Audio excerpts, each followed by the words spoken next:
वंदे मातरम। नमस्कार, जय हिंद। मैं विवेक चौधरी। प्यारे साथियों, क्या आप लोग आरपीएफ कांस्टेबल या आरपीएफ के एसआई एग्जाम की तैयारी कर रहे हैं? तो 2 मिनट रुक जाइए, इस वीडियो को देख लीजिए, क्योंकि आपके एग्जाम को लेकर के कुछ बदलाव हुए हैं। वो बदलाव क्या हुए हैं उनके बारे में इस वीडियो में बताने वाला हूं। अगर वीडियो में दी गई जानकारी आपको अच्छी लगे तो वीडियो को शेयर कर देना और वीडियो को लाइक भी कर देना।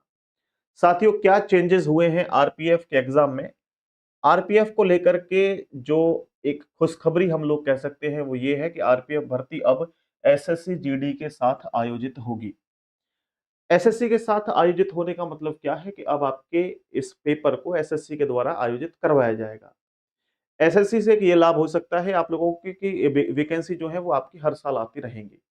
इसके अलावा जो हमारे थोड़े से हम लोग कह सकते हैं कि नुकसान होंगे स्टूडेंट को, वो क्या हो सकते हैं कि एक तो हाइट को लेकर के अब चेंज हुआ है। पहले 165 सेंटीमीटर हाइट क्राइटेरिया था, बट अब 170 सेंटीमीटर कर दिया है। अगर एज लिमिट की हम बात करें तो यूआर कैटेगरी में पहले 25 वर्ष थी, अब 23 वर्ष कर दिया इसको घटा करके। लेकिन जो रिलैक्सेशन है वो एज इट इज रहेगा। ओबीसी को 3 साल का और एससी एसटी को 5 साल का, उसमें चेंज नहीं हुआ है। बट ये यूआर कैटेगरी में एज रिलैक्सेशन को 25 से घटा करके 23 कर दिया है। ये थोड़ा सा नेगेटिव पॉइंट है, थोड़ा सा नहीं, काफी हो सकता है। ठीक है। इसके अलावा जो मुख्य रूप से परिवर्तन हुए हैं वो परिवर्तन क्या है कि अब 2 कैडर बनाए गए हैं। 2 कैडर कैसे? देखिए, यहाँ पे कई सारी वैकेंसीज होती हैं, जैसे आप लोग जान रहे हैं, यहाँ पे अलग अलग नाम लिखे हुए हैं। ठीक है। तो यहाँ 2 कैडर चेंज किए बनाए गए हैं इन भर्तियों को लेकर के। पहला कैडर है आपका एग्जीक्यूटिव कैडर। एग्जीक्यूटिव कैडर के अंतर्गत आपके एक तो सब इंस्पेक्टर, दूसरा कांस्टेबल। तो ये दोनों जो भर्तियां होंगी कांस्टेबल की और सब इंस्पेक्टर की यानी एसआई की, ये भर्तियां एग्जीक्यूटिव कैडर के अंतर्गत होंगी, क्योंकि इनमें थोड़े थोड़े रिलैक्सेशन अलग अलग होंगे, इसलिए 2 पार्ट में इनको डिवाइड कर दिया है। फिर अदर देन एग्जीक्यूटिव कैडर की बात करें तो उसमें जैसे एंसिलरी हुआ, टेक्निकल स्टाफ हुआ, जैसे कुक वगैरह, बार्बर वगैरह होते हैं, टेलर या स्वीपर, क्लर्क, इन सब की जो भर्ती होगी वो अदर देन एग्जीक्यूटिव कैडर के अंतर्गत आएगी। इनमें क्या है, हाइट वगैरह को लेकर के थोड़ा इन दोनों में चेंजेस हैं, वो मैं थोड़ा क्लियर कर देता हूँ। क्या है, सबसे पहले देखो, शारीरिक मापदंड की बात करते हैं, फिजिकल जो स्टैंडर्ड होगा वो क्या होगा। एग्जीक्यूटिव कैडर की बात करते हैं। सबसे पहले एग्जीक्यूटिव कैडर का मतलब ये हुआ कि आरपीएफ एसआई में और आरपीएफ कांस्टेबल में जो आप लोगों का हाइट को लेकर के होगा वो मेल के लिए 170 सेंटीमीटर होगा, और मेल की जो चेस्ट होगी यानी कि जो छाती होगी वो आपकी 80 से 85 होनी चाहिए, यानी कि 80 सेंटीमीटर छाती होनी चाहिए और 5 सेंटीमीटर का आपका छाती का फुलाव होना चाहिए। वहीं फीमेल्स की बात करें तो उनकी हाइट 157 सेंटीमीटर होनी चाहिए। ये मैंने आप लोगों को बताया है एग्जीक्यूटिव कैडर के लिए। बट जो अदर देन एग्जीक्यूटिव कैडर है उनके लिए हाइट क्राइटेरिया जो है वो 165 सेंटीमीटर रहेगा। ठीक है। और चेस्ट की बात करें तो वो सेम रहेगी, 80 से 85 सेंटीमीटर, यानी 5 सेंटीमीटर का फुलाव होना जरूरी है। इसके अलावा देखो, यहाँ पर जो मेन पॉइंट है वो है 20 वर्ष से कम आयु वालों के लिए 2.5 सेंटीमीटर ऊंचाई और 5 सेंटीमीटर सीना की छूट मिलेगी। जैसे आप लोग देखेंगे ना, जो 20 साल से कम उम्र के बच्चे होंगे तो उनके चेस्ट में भी जो है छूट मिल जाएगी 5 सेंटीमीटर की, और उनकी हाइट में भी 2.5 सेंटीमीटर की छूट मिल जाएगी। तो ये भी एक प्लस पॉइंट है एक तरीके से।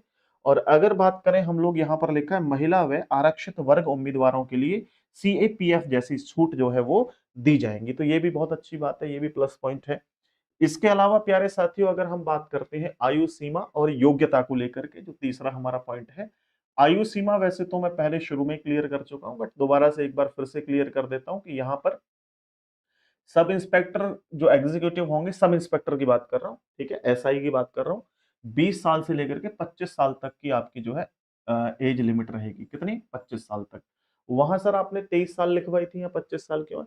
वो कांस्टेबल के लिए थी। पहले जो है यहाँ अगर मैं बात करूं तो यहाँ एज और ज्यादा हुआ करती थी, अब 25 तक कर दी है। तो ये 20 से 25 वर्ष तक आप लोगों की एज किसके लिए है? ये है आपके सब इंस्पेक्टर के लिए। ठीक है। और सब इंस्पेक्टर के लिए जो आपको क्वालिफिकेशन चाहिए तो वो आपके पास बैचलर डिग्री होनी चाहिए, यानी कि आप स्नातक होने चाहिए।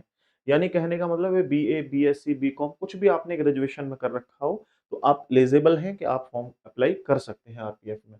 इसके अलावा अगर बात करूं मैं कांस्टेबल की, जो आरपीएफ में कांस्टेबल होते हैं वो भी एग्जीक्यूटिव कैडर के अंतर्गत ही आएंगे, और एज लिमिटेशन जो है वो 18 से 23 तक रहेगी। बाकी इनमें जो है आपका age relaxation as it is मिलेगा, अगर आप ओबीसी में है 3 साल का और एससी एसटी में है 5 साल का। बाकी योग्यता जो है वो कांस्टेबल के लिए हाई स्कूल या समकक्ष यानी कि 10th और 12th रहेगी। अकॉर्डिंग टू वैकेंसीज, आप जैसे ही वैकेंसी का नोटिफिकेशन आएगा डेफिनेटली आपको पता लग जाएगा, और वैकेंसी का नोटिफिकेशन भी बहुत जल्द आएगा। जैसे ही आएगा सबसे पहले आपके इस चैनल पे जानकारी मिल जाएगी। अदर देन एग्जीक्यूटिव की बात करें, जैसे जो आपके और वैकेंसीज हैं, ठीक है, कुक वगैरह को लेकर के टेक्निकल जो वैकेंसीज हैं, वो उनमें एज क्राइटेरिया आपका 18 से 25 वर्ष तक है।